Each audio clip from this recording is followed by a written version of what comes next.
क्या आपके साथ भी कभी ऐसा हुआ है कि आपने अपने किसी दोस्त, अपने रिश्तेदार या अपने किसी जूनियर को बहुत अच्छी और बहुत प्यारी सलाह दी हो, लेकिन वो आपकी बात सुनने के बाद उल्टा आपसे ही नाराज हो गया हो? फिर आप सोचते हो कि यार मैं तो इसका भला सोच रहा था। लेकिन यहाँ भगवान श्री कृष्ण कहते हैं कि इसमें गलती उस व्यक्ति की नहीं है, आपकी ही है। जी हाँ, इस श्लोक में भगवान श्री कृष्ण ने लीडरशिप की साइकोलॉजी का एक ऐसा रूल बताया है जो आपको हर बहस और फालतू के स्ट्रेस से बचा लेगा। तो आइए डिकोड करते हैं इस सीक्रेट को गीता जी के 3 अध्याय के श्लोक 29 में, जहां भगवान श्री कृष्ण अर्जुन से कहते हैं, प्रकृतेर गुण सम्मूढ़ा सजन्ते गुण कर्मसु तान कृत सन्न विदो मंदान कृत सन विन विचालयेत। अर्थात भगवान श्री कृष्ण अर्जुन से कहते हैं कि जो भी लोग प्रकृति के गुणों से बंधे हुए हैं और वो सिर्फ रिजल्ट या अपने फायदे के लिए काम कर रहे हैं, तो ऐसे में एक समझदार व्यक्ति को चाहिए कि वो उन्हें कुछ और ज्ञान देकर कंफ्यूज ना करे और उनके मन को विचलित ना करे। सिंपल से शब्दों में कहे तो अगर कोई भी इंसान अगर अभी बेसिक लेवल पर है अपनी लाइफ में, तो उसे कोई हाई लेवल की बात बताकर उसके माइंडसेट को डिस्टर्ब ना करें और उसे उसके तरीके से ही ग्रो करने दें। चलिए अब इस श्लोक के सार को एक बहुत ही पावरफुल कहानी से समझने की कोशिश करें। एक बार की बात है, एक आदमी ने देखा कि एक तितली अपने कोकून से बाहर निकलने की कोशिश कर रही थी। अब तितली बहुत ज्यादा संघर्ष कर रही थी ताकि वो बाहर आ सके। तो उस आदमी को उस तितली पर दया आ गई कि कितना ज्यादा तड़प रही है। तो उसने सोचा कि क्यों ना चलो मैं इसकी मदद कर दूं। तो उसने क्या किया, एक छोटी सी कैंची ली और उस कोकून को आगे से थोड़ा सा काट दिया ताकि तितली आसानी से बाहर आ सके।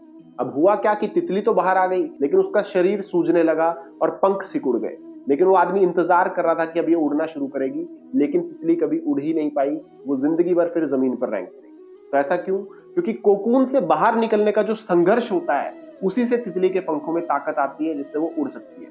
लेकिन उस आदमी ने अपनी फ्री की मदद करके उस तितली की ताकत को छीन लिया। तो लेसन क्या है कि भगवान श्री कृष्ण भी हमें यही समझा रहे हैं कि जब आप किसी को उसकी समझ से ज्यादा ज्ञान दे देते हैं या बिना मांगे मदद कर देते हैं, तो आप उस सिचुएशन में उस व्यक्ति के माइंडसेट डेवलपमेंट की पावर को वहीं पर रोक देते हैं, जिससे वो ज्यादा ग्रो नहीं कर पाता।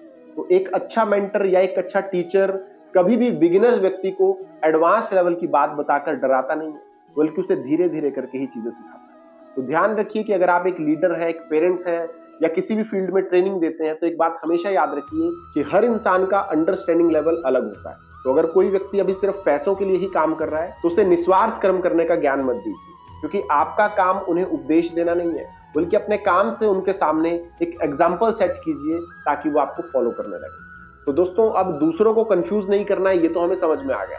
लेकिन अब हम जो दिन रात अपने काम का स्ट्रेस ले रहे हैं कि मैंने किया, मेरा प्रॉफिट, मेरा लॉस, मेरा काम, इस मैं से कैसे बचा जाए, तो इसका जवाब भगवान श्री कृष्ण ने अगले ही श्लोक में दिया है। और वो श्लोक अगर आपने समझ लिया, तो आप आपकी लाइफ के हर स्ट्रेस, हर टेंशन को हमेशा के लिए खत्म कर सकते हैं। तो उसे जानने के लिए अभी हमारे चैनल ज्ञान के स्वास्थ्य को सब्सक्राइब कर लीजिए।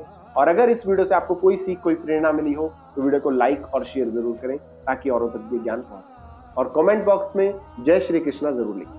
तो आज की वीडियो में इतना ही। अब जल्द मिलेंगे अगली वीडियो में गीता जी के 3 अध्याय के श्लोक 30 के साथ। तब तक के लिए जय श्री कृष्ण।